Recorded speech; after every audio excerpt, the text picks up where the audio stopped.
Hello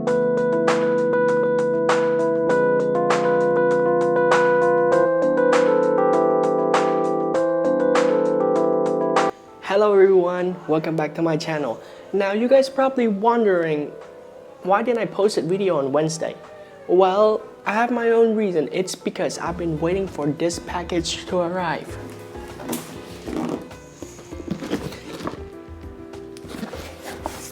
This big one. Now, I don't even remember what I got inside of the package anymore. Hear me out. Back when I was studying in China, which I still do, it's just that I can't go back now, shipment is very convenient. I believe the longest time it ever took for a package to arrive from the time I paid for the product till it shipped to my place was 3 days? 3 to 4 days maximum. Except for 11/11, which is the biggest shopping day in the entire China. Everything is on discount. Basically, it's like Black Friday.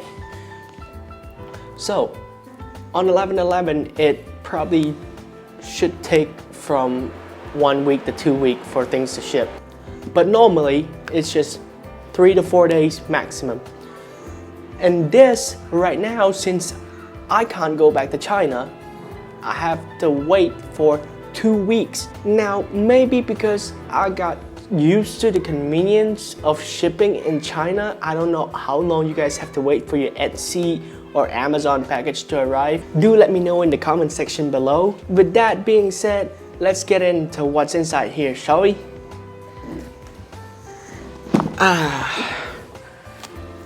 First of all, I believe there's a Lazy Susan in here, which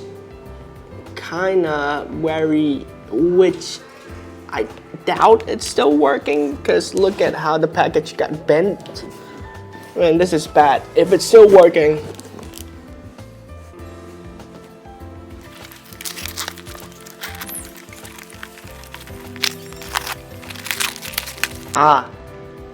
well, the first thing I just remember, I actually bought a few strainers. Now you guys probably been seeing this before. I've also used strainer before. It's just not this kind. These guys got like bigger straining hole, so like, yeah, I think it's better to use for a pour. So I got 3 strainers.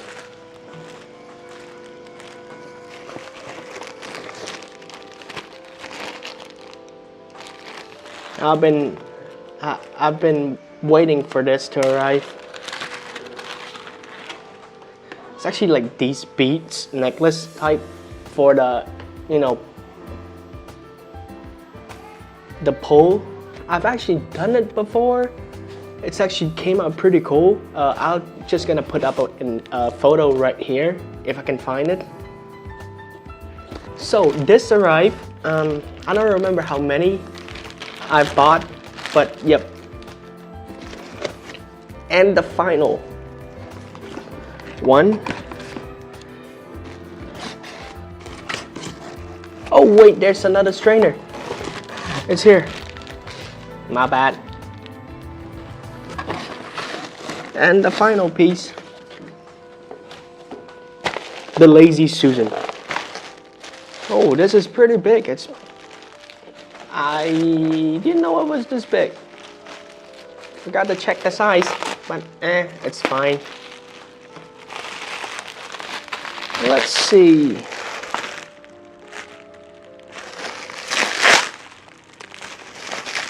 Oh, it's not white though. I thought it was white, but it's not.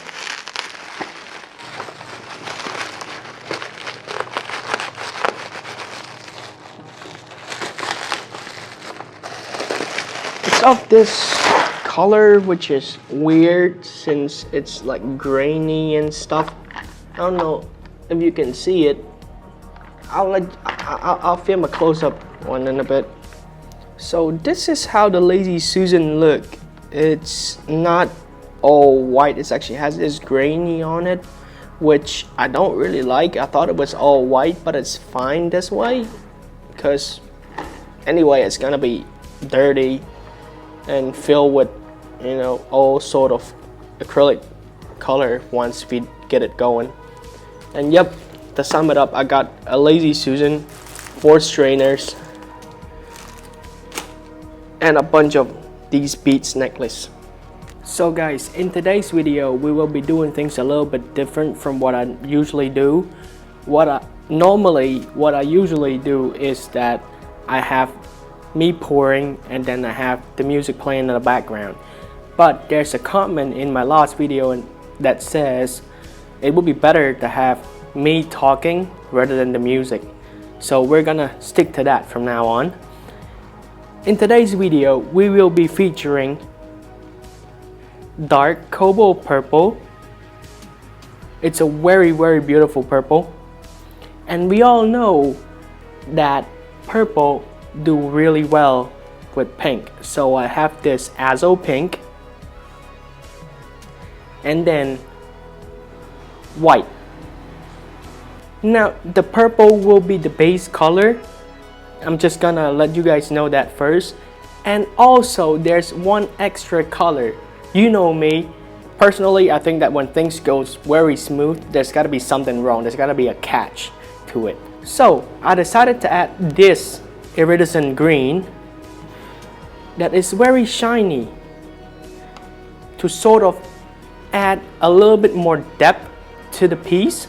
And also the way we'll be pouring today is I will be pouring a ring pour onto the canvas while we spin it on the Lazy Susan. So basically we will be pouring a ring pour onto an already moving canvas. The reason why I did this is because, first of all, we already know how good a normal ring pour would come out, but then I just want to know what would it give me if we were to pour a ring pour onto an already moving Lazy Susan. It's me channeling my inner DJ right here.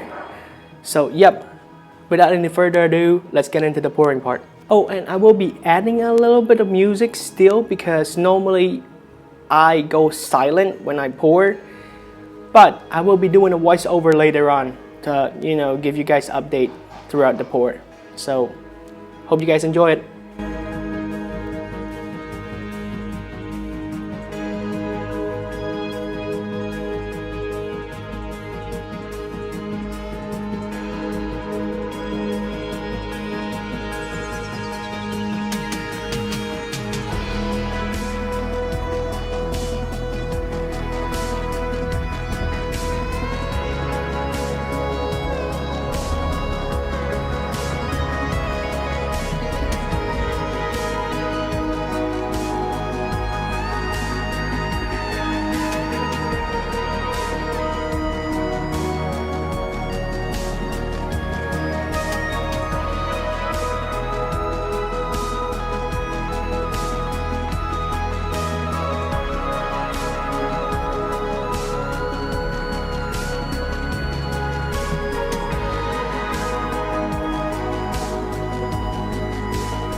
So I personally love this area so much. I think we're just gonna stop it here, and then I will torch it, and then we will spread it out.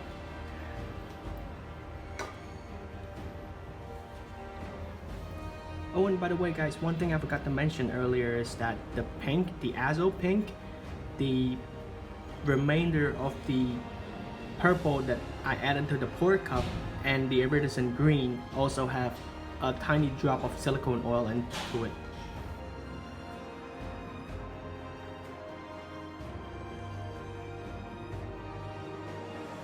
We're gonna start stretching, and I wish to, you know, keep this area. So let's see how it goes.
I'm actually very satisfied with how this pattern is being maintained, and then like there's this strips of cells being stretched out. I really love it. What I'm gonna do right now is I'm gonna use a straw to blow out the edges, because like personally it's just a personal preference. This is already perfect, but personally I don't really like when there's like these sort of plain edges left on the canvas. So I'm just gonna go and grab a straw and then do something to the edges.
So guys, as I've said before, I only used the green to sort of give it an accent and a sort of an extra depth to the piece, and it turns out really great. That's an extra point that I love about this piece. Alright guys, thank you guys so much. Click that like button, subscribe to see more videos, and also share the video with your friend. I hope you guys enjoy it, and I'll see you in the next one.